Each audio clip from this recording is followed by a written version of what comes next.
Hi friends, welcome to యార్ cinema. ఈరోజు మన వీడియో ఏంటంటే, మొన్న ఒక ప్రీ రిలీజ్ ఈవెంట్లో మన అల్లు అర్జున్ గారు మాట్లాడిన మాటలకి అటు అల్లు ఫ్యాన్స్కి ఇటు మెగా ఫ్యాన్స్కి మధ్య గొడవ మాత్రం పీక్స్కి వెళ్ళిపోయిందని చెప్పాలి. అందరూ మర్చిపోయిన గొడవని మళ్ళీ మన అల్లు అర్జున్ గారు అయితే రెట్టింపజేశారు. ఆ గొడవ ఏంటి అనేది ఈ వీడియోలో తెలుసుకుందాం. అలాగే ఈ వీడియో చూస్తే మెగా ఫ్యాన్స్కి అల్లు ఫ్యాన్స్కి మధ్య గొడవ ఏంటి అనేది మీకు ఒక క్లారిటీ వస్తుంది. ఈ వీడియో మిస్ కాకుండా చూడండి. ఇక వీడియో స్టార్ట్ చేసే ముందు ఒక విషయం చెప్పాలి. ప్రతి ఒక్కరు వీడియో చూస్తున్నారు కానీ వీడియోకి లైక్ చేయట్లా. వీడియోకి లైక్ చేయండి, వీడియోని షేర్ చేయండి. ఇక వీడియో స్టార్ట్ చేద్దాం.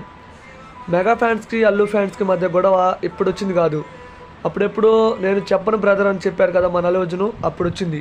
ఆ తర్వాత మన ఎమ్మెల్యే పిఠాపురంలో మన పవన్ కళ్యాణ్ గారు పోటీ చేస్తున్నప్పుడు తనకి మద్దతు ఇవ్వకుండా వైసీపీ ఎమ్మెల్యేకి మద్దతు ఇవ్వటం వల్ల గొడవ అనేది స్టార్ట్ అయింది. తన ఫ్రెండ్ కోసం వెళ్ళడానికి అల్లు అర్జున్ చెప్తున్నారు. అయితే అందరూ మర్చిపోయారు, ఎలక్షన్స్ అన్నీ అయిపోయినాయి. పవన్ కళ్యాణ్ గారు డిప్యూటీ సీఎంగా గెలిచారు, ఎమ్మెల్యేగా గెలిచారు, ఇదంతా బాగానే ఉంది.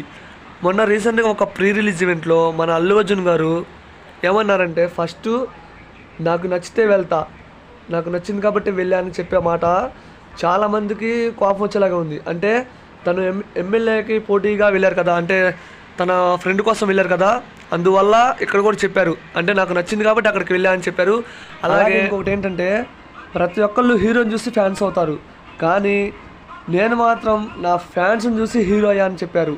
ఇది ఎక్కడ విడ్డూరమో కానీ ఎవరికైనా ఒక స్టార్, ఒక హీరో అయిన తర్వాతే కొంతమంది ఫ్యాన్ బేస్ అనేది క్రియేట్ అవుతుంది.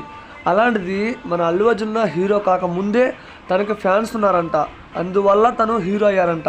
అంతేగాని అటు మెగా ఫ్యాన్స్, మెగా ఫ్యామిలీ ఉందని హీరో కాలేదు, ఇవన్నీ కాదు. కానీ తను మాత్రం అన్న మాటలకి ఫ్యాన్స్కి, మెగా ఫ్యాన్స్కి అయితే చాలా కోపం వచ్చింది. అంటే తన ఫస్ట్ మూవీ గంగోత్రి, అంతకుముందు తనకి ఒక్క ఫ్యాన్ కూడా లేడు.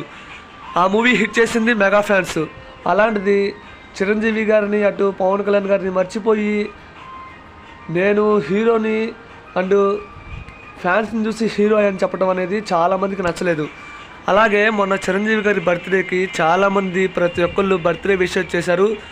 అప్పుడెప్పుడు లాస్ట్ ఇక అల్లు అర్జున్ గారు ఈ మాటలన్నీ వైరల్ అయ్యాక హ్యాపీ బర్త్డే అని పెట్టారు. దీనిపై కొంతమంది అయితే కామెంట్ చేస్తున్నారు. అండ్ ఇక మెగా ఫ్యాన్స్కి, అల్లు అర్జున్ ఫ్యాన్స్కి ఈ గొడవ ఎప్పుడు ఆగుతుందో కానీ వాళ్ళు బాగానే ఉంటారు, మధ్యలో ఫ్యాన్స్ మాత్రం తన్నుకొని చేస్తారు. అటు ట్విట్టర్లో అయినా, ఇన్స్టాగ్రామ్లో అయినా, ఫేస్బుక్లో అయినా ఒకటే వారు అల్లు అర్జున్ అన్న మాటలు మాత్రం ఫుల్ వైరల్ అవుతుంది. అసలు తప్పెవరిదో మీరు కామెంట్ చేయండి, వీడియోని లైక్ చేయండి, వీడియోని షేర్ చేయండి.